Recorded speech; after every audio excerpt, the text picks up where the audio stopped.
Hello to all you Drokkers out there. This is just a quick report on what I got up to at the 2008 40th anniversary. Yes, there's my plastic bag. I was one of the people who bought the £95 entry, so you got lots and lots of goodies. Let's see what I got. Right, in the bag, got my lovely 40th anniversary t-shirt. That's what it says. 11th of 3rd, 2017, London. Be there or be a Grexnix.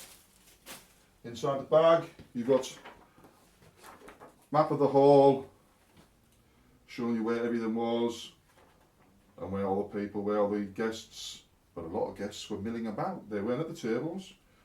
Oh, how awkward was that? Right, so you've got that. Then you've got some freebies. The Best of Thags Thrillers, Volume 1. Excellent tale that, like Gunheads if I remember correctly.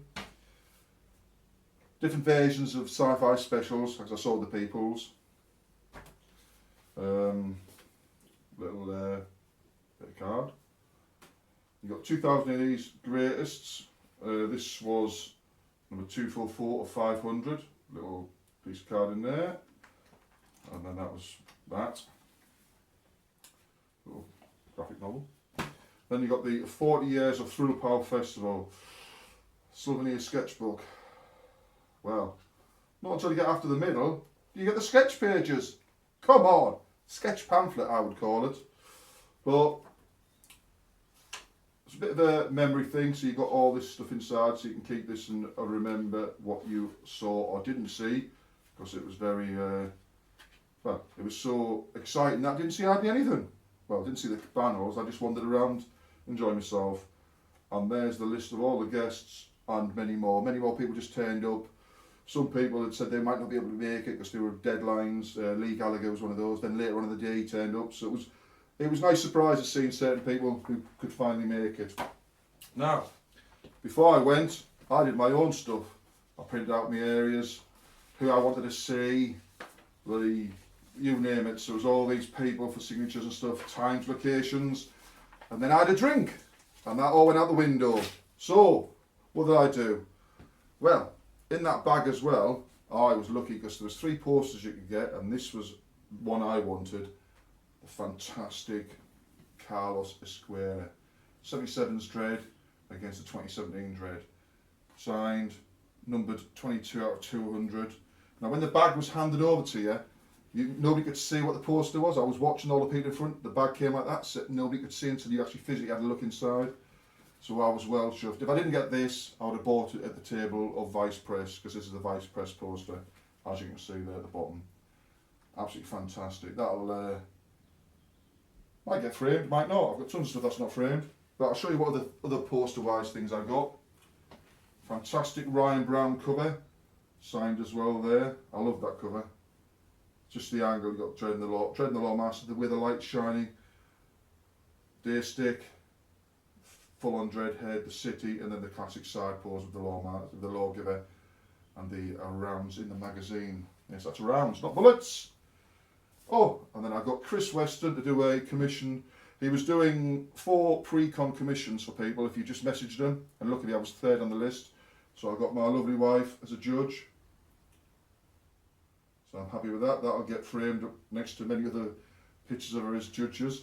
And she's done red in one of my commissions. So that's them. I also managed to pick up the limited edition of 10 only black dreads from Unbox Industries. Fantastic. Lovely bit of kit. Obviously you're going to have to go on eBay to get one of these now, because there's actually only 9, because one got broken on the day. So there you have it. There's all the bits and bobs that I got, physical bits and bobs. But what else was there to do on the convention?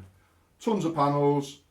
All the panels are slowly getting put on the 2000 AD online YouTube channel. There's 2 on there at the moment. I went to the one with the Kingsley brothers and Ben Smith. They were talking about the future of 2000 AD, but also they talked about how they bought it and why they bought it, and the red lines that they use on films, which stops films getting made. The stories are on the YouTube channel. You'll see stuff where the Road Tripper film was on its path, and then one of the people who was trying to make it said, does he have to be blue? So there was a red line, that was it. They're also doing video games where they're inviting people in to make the video games for them rather than 2008 Rebellion do it, because they're booked up for 2 years and they want to get stuff out to the fans. That's the only one I wanted to go to. The rest, there's about, I don't know, £15 I think all told. Like, as I say, they're on the YouTube channel. Eventually they'll all be there, but there's a couple now. But what did I do? Friday, booked into the room, drank for 12 hours in the bar, chatting to people. People come over from America. Eric Peterson, a friend on Facebook who's doing bits and bobs. I chat with him. I've seen loads of people, Colin McNeil, Carlos, John Wagner was there, Bisley, Ryan Brown. Oh, I could just be a list of names, wouldn't it? It'd be ridiculous. All them people on that list were all in that bar at that very time that I was there. Let's put it that way. So we just drank and drank, had chats, had a bloody great laugh. Problem was, the bloody bar ran dry on a couple of lagers. Wasn't so bad the first night because you could drink other stuff, obviously. But the next night, it was a bloody joke. The whole bar was ridiculous. In the end, I was bringing drink down from my room. No, not from the fridge. I brought drink in. See, be prepared. I brought lagers, bitter, and some schnapps and some vile schnapps. But we drank it all because it's alcohol. But at the convention, 8 o'clock, they opened downstairs. You went in, showed them your ticket, some identification to get your wristband, and then you could collect your either £95 bag or your £40 bag. Then you could actually physically queue for 2 hours like a lunatic, ready to go into the hall first thing upstairs. Obviously, being a lunatic, I was in the front area of the queue with my good friends, Pete Wells, Rob Stewart, Guy was there. Oh, there's a couple of other people. I'm gonna be so terrible now because I can't remember who was in the queue. It was all one big blare of happiness. Anyway, so come 10 o'clock, doors open, up we went, through the entrance bit, straight over to unbox, get that very rare Dread, and after that it was wander about. You had the 2000 AD desk right in the entrance where they were selling all the graphic novels and stuff. That was always busy. You had just behind them was the signing area where at specific times throughout the day they'd have 4 or 5 droids sat there, big queue. They'd all do their signing and stuff, so you were guaranteed, if you got in that queue, you were guaranteed the signature, I would think. I never got in it myself. And just to the left of them and back a bit, so they had a captive audience of the queues, was the unbox table and some other bits and bobs around them. And then just to the left and back again in the corner was the Strontium Dog fan film stand, which had loads of stuff from the film, outfits, props, banners, you name it, it was all there. You could talk to both Steves who were there chatting to people all the time. You also had Lauren, who was dressed up as Durham Red, and I apologise now, I can't remember his name, the lad who was dressed up as Harvey, who did a fantastic little stint later on when he introduced the film. So they were dressed up all day long, wandering around the con, stopped all the time for pictures, as is the like when you see people in cosplay. From then, I just had a quick look at the Vice Press, the 3A table, there was another table there with t-shirts and stuff, and then there was the Fantastic Planet replicas, and just around the corner was the Hachette Press. I had a quick look, that was it mate, right, straight in. I want to get into the hall to watch that talk with the Kingsley brothers. I enjoyed it. Afterwards, I asked a question after we'd gone about the death of Dread. Yes, the death of Dread. What did I ask? I asked this. Is there any chance that in the future we might get something like a special, a sci-fi special, like we had in the past, where there was an alternate one, where you had all different weird versions of the characters, and do a similar one, where you put like 6, 8 creative teams together. Obviously, it's going to have to be John and Carlos together, and every one of them depicts how they think Dread would die. So it'd be like the American Elseworlds. So we all get it finally out of our system. All the people want to know how Dread dies. So John does his death, and we all know, yeah, this is for you, Flint. That's canon. That's the end of Dread. Everybody else does it once, so they all be interesting tales, fantastic artwork. That'll be a little collector's edition thing. And then we just read the prop the next week, Dread's alive, because this didn't count. But we know that that's how Dread would have died. So that was the idea. And he did say, Jason did say, they thought about doing something like that, but who knows if it'll happen. But I did get my question across. That's the only thing I wanted to ask on anything. So I had that, then I wandered off properly, looked at the vice press table, and I took pictures. They were always busy. I didn't want to sort of lean over because obviously with massive posters, the last thing you do is somebody get a poster and it gets slightly creased and stuff. Don't want to ruin somebody else's pleasure. So I just had a quick look, had a quick few pictures, moved down to the 3A table. By now, all the stuff on 3A, apart from the display pieces, had been sold.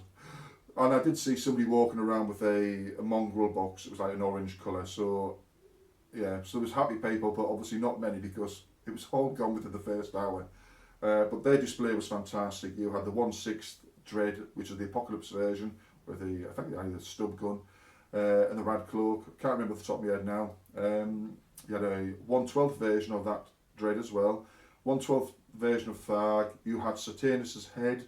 Apparently his body got damaged by the team back at their base.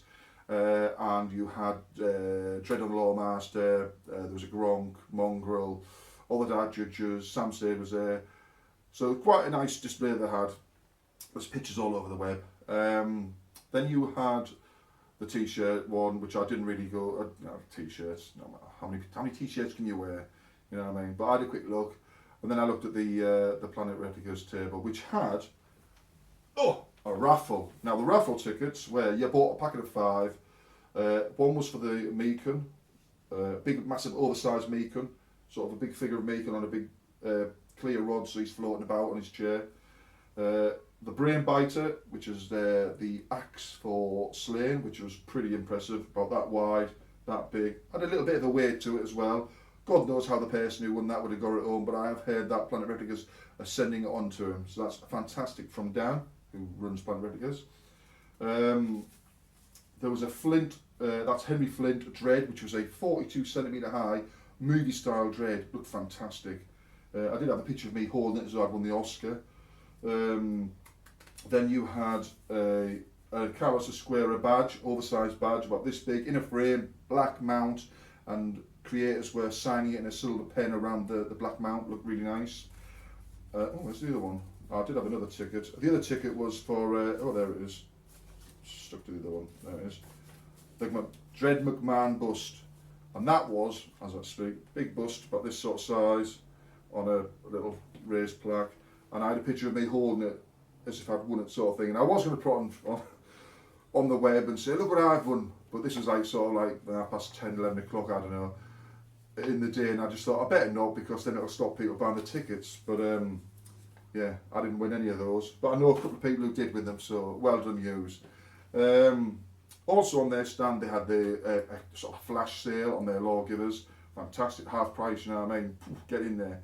Then they were down to the very last of their McMahon figures. There was like 2 left of one style and 1 of the other.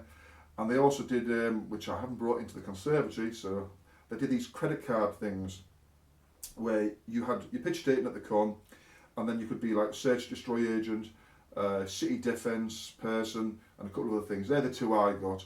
So you stood there, did a face or whatever you wanted to do. They took a picture, cropped you down, and they printed out this little credit card sized instant identification thing with, on the city defence, you had your name and you had your block. So I had John Wagner block. On the Strontium Dog, you had to have like the Strontium Dog name and your location. So mine was the Maidstone Swamps. And obviously, I'm Sex God. I did see one of the other lads get Sexecutioner. So I'm sure there's loads of perverted Strontium Dogs out there now after seeing that. So you had those made, a couple of quid, and they also had a load of badges. There was like a 6-pack of badges in a container. They sold out very fast, but you could buy individual ones. Go to their site, Planet Replicas, I'm sure they'll be up soon. And then there was the Hachette Press. So I'd look around all those bits and bobs, took pictures and whatever, chats, and then I did my wandering around just chatting to people. But you couldn't really. There was 1,000 fans in there and 100 plus creators, and all the ones sat at the tables. But there was also people milling about creators. They didn't want tables, or there wasn't enough room. So you'd be stood at a table, and there might be 2 creators with you behind you, sort of thing. But yeah, it was brilliant. Fantastic chatting. All day long, you were just moving from one table to the next, and then in between you'd be chatting on at the same time, sort of thing. You'd 5 minutes there, chat, turn around. Oh, all right, mate, I haven't seen you for years. And it was like that, because we had people from Australia come across, Mark Sexton, like say America, Eric, there was people from the Netherlands, a friend of mine, who I actually collect the Hachette Press books and send them out to, and that's Michael. I'm sure I pronounced that correct. And it's just nice to see these people who travel a distance, whatever the distance may be, rather than just like, oh, I travelled an hour up the train on the underground and I'm at the place. That was me. So it was nice to see all these people travelling, all to see this 40th anniversary.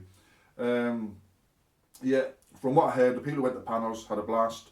They were well organised. Like I say, they're all on video. Well, I hope they're all on video, but they're starting to be shown on the 2008 online YouTube page.